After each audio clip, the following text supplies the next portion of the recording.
ধর্ম নাই, তার কোনো ধর্ম নাই, সে একজন অথর্ব মানুষ। কর্ম কর, কর্ম করো কর্ম, তবে সম্পূর্ণ করো ভালো বা মানবিক গুণাবলী সম্পূর্ণ কর্ম।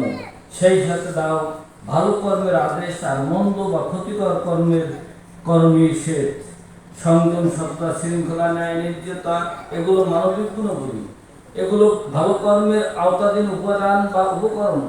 তারপর বিবেকের দৃষ্টিতে সময়োপযোগী যাহা ভালো কল্যাণকর তাহাই ভালো কর্ম। মানবিক গুণাবলী লালন পালন, কর্ম সম্পাদন, মনুষ্য বা মানব ধর্ম। এগুলো লালন পালনের চলমান জীবন জীবিকার জন্য শান্তি, আর মৃত্যুর পরেও আত্মার শান্তি। গড, ঈশ্বর, আল্লাহ যে নামেই ডাকুন, তিনি কিন্তু একজন। তিনি এক এবং অদ্বিতীয়। তিনি সবকিছু নিয়ন্ত্রণকর্তা, পরিচালন কর্মকর্তা।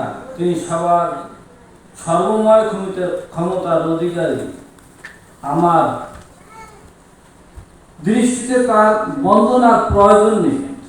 নিজের, অন্যের তথা জীবের জন্য সময়োপযোগী প্রয়োজন বা চাহিদা অনুযায়ী ভালো কর্ম সুসম্পূর্ণ করলেই হবে সৃষ্টিকর্তার বন্দনা।